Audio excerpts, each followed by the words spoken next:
আসসালামু আলাইকুম রহমতুল্লাহ। আজ একটি নতুন টিউটোরিয়াল নিয়ে আপনাদের সামনে উপস্থিত হয়েছি। আমার সামনে একটি দেখতে পাচ্ছেন মাইক্রো ওভেন আছে, স্যামসাংয়ের মাইক্রো ওভেন। হ্যাঁ, এটার সমস্যাটা কি? এটা সমস্যা হচ্ছে ট্রান্সফর্মার, এই যে কয়েলটা আছে, কয়েলটা পুড়ে গেছে, দেখতে পাচ্ছেন। তো এটা পুড়ে গিয়েছে এবং এটা আমরা লাগাবো। তো এই ট্রান্সফর্মারটা পুড়ে গেছে। তো এটা পুরার কারণ কি এবং এটার পুরার কি কারণ আছে সেটা আপনাদের সাথে শেয়ার করব এবং কেন পুরো এটা। এক নাম্বার, এটা হচ্ছে এই যে ক্যাপাসিটারটা যেটা দেখতে পাচ্ছেন, এই ক্যাপাসিটারটা যদি শর্ট হয় আর ক্যাপাসিটারে যদি কোনো ফিউজ না ইউজ করে, এটা দেখতে পাচ্ছেন যে এই ট্রান্সফর্মার এই যে আর্থিং লাইনটা সেটা সরাসরি ক্যাপাসিটারে গেছে। হ্যাঁ, এটাতে কোনো সেফটি ফিউজ ইউজ করে নাই। এই ফিউজটা ইউজ না করার ফলে কি হয় যে এখানে যে আমার ক্যাপাসিটারটা আছে, এই ক্যাপাসিটারটা যদি শর্ট হয়ে যায়, ইনকেস শর্ট হয়ে গেলে তখন প্রেশার পড়বে কোথায়? এই ট্রান্সফর্মারতে। যখন এটা গরম হওয়ার জন্য চেষ্টা করবে, যখন এই হাই ভোল্টেজ সাপ্লাই দিবে, তখন হাই ভোল্টেজটা কি সেকেন্ডারিতে শর্ট হয়ে যাবে। শর্ট হওয়ার ফলে কি হবে? ট্রান্সফর্মার যে প্রাইমারি কয়েলটা আছে সেটাতে প্রেশার পড়বে। এক পর্যায়ে এটা অতিরিক্ত ওভার হিটিং হওয়ার ফলে এই কয়েলটা পুড়ে যাবে। তো এইটাই হয়েছে এটার ক্ষেত্রে। এই গেল একটি।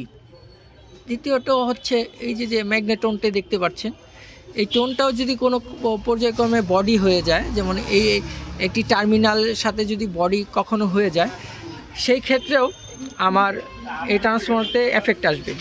হ্যাঁ, যদি এটাও কখনো বডি হয়ে যায় সেক্ষেত্রেও এই ট্রান্সফর্মার এফেক্ট আসবে। আমরা যদি এটাকে হিটিং করার জন্য আমরা টাইমিং দিই, টাইমিং দেওয়ার ফলে কি হবে? সেই ক্ষেত্রে আমার প্রেশারটা পড়বে কোথায়? আমার এই যে প্রাইমারি যেই কয়েলটা আছে ট্রান্সফর্মার, এই যে প্রাইমারি কয়েল, এই কয়েলটা কি হবে? তখন আস্তে আস্তে হিট হতে থাকবে। ওভার হিটিংয়ের কারণে তখন এই কয়েলটা পুড়ে যাবে। কেন পুড়বে? আমার এই যে প্রাইমারি সেকশন কেন পুড়বে? সেটা হচ্ছে আমার সেকেন্ডারিতে কি শর্ট আছে, শর্টের ফলে আমার প্রাইমারি সেকশনটা পুড়ে যাবে।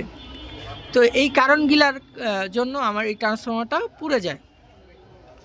হ্যাঁ, আমরা অবশ্যই চেক করব যে আগে যে ট্রান্সফর্মারটা পুরার কারণটা কি, সেই কী কারণ থাকতে পারে, সেই কারণগুলো আপনাদের সামনে তুলে ধরলাম। তো আপনারা এই বিষয়গুলো খেয়াল রাখবেন।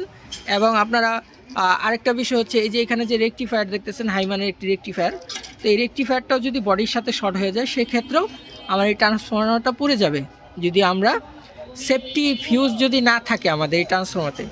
তো আমাদের এই ট্রান্সফর্মারতে কি সরাসরি কোনো সেফটি ফিউজ ইউজ করে নাই। তো সেই ক্ষেত্রে আমাদের এই ট্রান্সফর্মারটা পুড়ে গিয়েছে, যার জন্য আমার হয়তো এই ক্যাপাসিটারটা শর্ট হয়ে গিয়েছে। সেই ক্ষেত্রে আমার এই ট্রান্সফর্মারটা কি পুড়ে গেছে। তো আপনারা অবশ্যই এই বিষয়গুলো অবশ্যই আপনারা ফলো করবেন। এবং আমি যেই বিষয়গুলো আপনাদেরকে জানিয়েছি, এগুলাই মূলত কারণ ট্রান্সফর্মার পোড়ার। আপনারা এই বিষয়গুলো অবশ্যই খেয়াল রাখবেন এবং এইভাবে আপনারা কাজ করেন, ইনশাল্লাহ 100% সাকসেস হবেন। তো এরকম টিউটোরিয়াল পেতে হলে অবশ্যই আমার চ্যানেলটাকে সাবস্ক্রাইব করতে হবে আপনাদের, এবং আপনাদের একটি সাবস্ক্রাইব আমাকে একটি ভিডিও বানাতে অনুপ্রেরণা যোগায়। তো অবশ্যই আশা করি আপনাদের কাছে আমার ভিডিওটা যদি আপনাদের কোনো উপকারে আসে, তাহলে অবশ্যই এটার প্রতিদান আপনারা আমাকে দিবেন। এবং আপনাদের কাছে আমি প্রতিদান স্বরূপ চাচ্ছি একটি সাবস্ক্রাইব, একটি শেয়ার, একটি কমেন্ট। হ্যাঁ, ভালো মন্দ আপনাদের কিছু জানার থাকলে আমাকে জানাতে পারেন, এবং আমি চেষ্টা করব আপনাদেরকে কমেন্টের উত্তর দেওয়ার জন্য। আপনাদের মাইক্রো ওভেন বিষয়ে যদি কোনো ধরনের কোনো প্রশ্ন থেকে থাকে, যে কোনো বিষয়ে আমাকে জানাতে পারেন আপনারা। আমি অবশ্যই আপনাদেরকে কমেন্টের মাধ্যমে উত্তর দেওয়ার চেষ্টা করব। তো এই ছিল আজকের ভিডিও। তো সবাই ভালো থাকবেন এবং সাবস্ক্রাইব করে আমার পাশে থাকবেন। আজ এই পর্যন্তই। আল্লাহ হাফেজ।